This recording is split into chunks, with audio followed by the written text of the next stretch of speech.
Hello, I'm your try-hard narrator Aileen, and this is a video on how the government and philosophical values that formed during the Greeks and Romans led up to the famous First World War.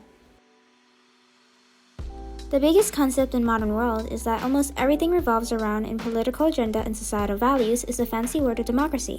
But where did this democracy originate from, and what went down in our history because of it? Well, we can say that officially, this all started in ancient Greece and Rome.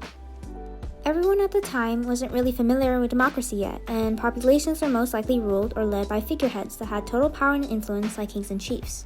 Eventually, people realized that they didn't really need a boss to always boss them around, and they would probably like it more if they governed themselves. Greece is full of city-states where governing methods were different. Athens, our biggest city-state, developed a direct democracy, which is where citizens were able to vote in making decisions and rules, although it was really just adult-free men.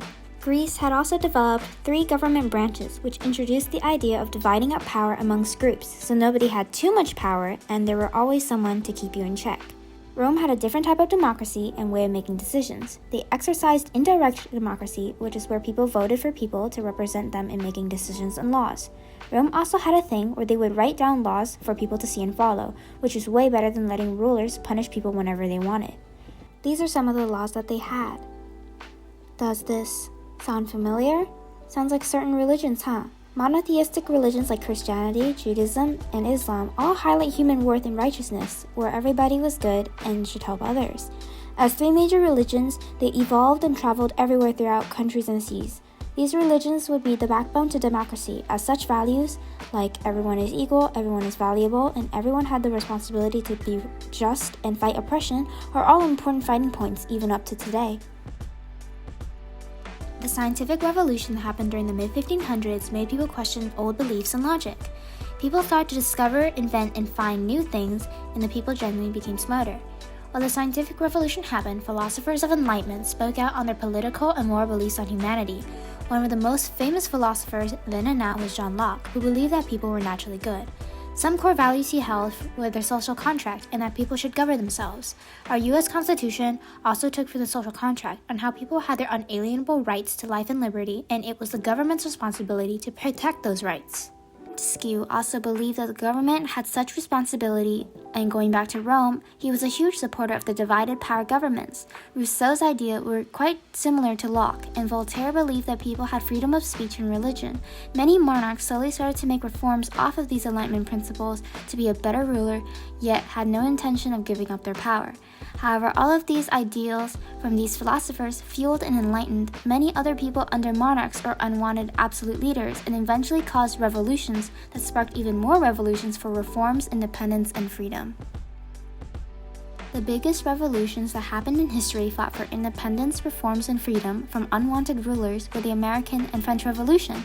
These revolutions happened mainly for values wanted by the people that were extremely similar to the Enlightenment values.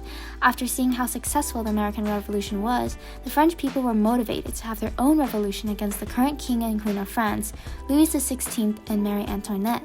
In short, they hated their rulers and the state the country was in. Economic troubles like great tax burdens, debt, crop failures, and extravagant excessive spending of the royal couple angered the common people, and they were the ones who paid the most taxes yet had the worst life conditions. They hated their king for his neglectance of the country, and especially hated their Austrian-blooded queen, who was extremely unpopular among the people for many different reasons and rumors. So here's an attempted summary of the French Revolution. France is divided into 3 estates. The third estate was unfairly outnumbered using the traditional voting method when making decisions during the Estate Generale and were locked out of the meeting by the other 2 states and the king. They were moved to an indoor tennis court to rebel until a new constitution was established, known as the Tennis Court Oath. They turned into the National Assembly with some members of the clergy and nobles and declared the end of absolute monarchy and the start of voting in numbers. Many events of violence and fear followed, but eventually more people started to join the assembly. It got to the point where Louis XVI was still king but had absolutely no power in decision-making. As the revolution went on, the people hated their king and queen even more, and finally decided they should intrude into the palace and kill them after thinking they were hogging all the food during a difficult time. The royal family escaped through a carriage and planned to escape to neighboring Austria. They were caught for very obvious reasons. Louis had contacted other monarch-ruled countries with the hope of support against the revolution, so they told the French if they harmed their king, they would destroy Paris. Betrayed, the people beheaded Louis. France's revolutionaries and even the Assembly had already shown signs of disagreement and splitting because of different views and wants of how to manage a country without a monarch. Different groups were created and even the legislative split into the conservative and liberal groups. National Assembly's Declaration of Rights of Man and Citizens states that men are born and remain free and equal in rights. Their rights contain liberty, property, security, and resistance to oppression. They are guaranteed equal justice, freedom of speech, and freedom of religion. And their motto is liberty, equality, and fraternity. As can be seen, it is heavily influenced by the Enlightenment values of Locke, Rousseau, and Voltaire. Many places in the world saw the French Revolution as a success, and places had their own revolutions against their own governments or governments controlled by foreign countries. Soon enough, historic battles and conflicts of revolution echoed through many parts of Europe, Latin America, and other places. Imperialism was when a country took over land, regions, countries outside of their own boundaries for control, resources, spread of influence, and land. Imperialism was done by countries which were stronger and more powerful, which gave them complete opportunities to take over land from smaller and weaker countries for their own gain. However, one of the reasons why the age of imperialism was a thing was because of the Industrial Revolution. The Industrial Revolution started in England, and it was a time period where manufacturing goods and factories grew in popularity, which allowed businesses to make products faster, cheaper, and more widely available. It was a significant time in history because it was what started factories producing in large quantities and our general modern world manufacturing capabilities. Besides being able to produce things better and have them be more affordable, the Industrial Revolution benefited the economy, made more efficient uses of natural resources, created an exponential growth in modernizing technology and developing inventions, introduced the middle class, and sparked health-related improvements. Soon, industrialization spread it across the world. Countries who were industrializing quickly needed more natural resources. European countries who were small but developed took control of underdeveloped countries for their own resources. Many European countries established colonies in corners of the world to extort labor from them to fill their country's own pockets. Besides imperializing to gain resources, countries imperialized because of what we could say as empire. E for exploitory reasons, M for military reasons, P for political, I for ideological, R for religious, and E for economic gains. Imperialization was not just done by European countries, but typically by anyone who felt like they were strong enough. Many parts of Asia and Latin America were colonized, and Africa was especially almost completely taken over by the Europeans for extortion of work and resources.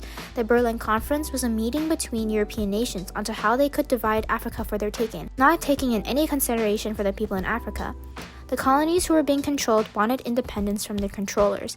Many suffered abuse, overwork, harsh lives, oppression, fear, and some even genocides and slavery.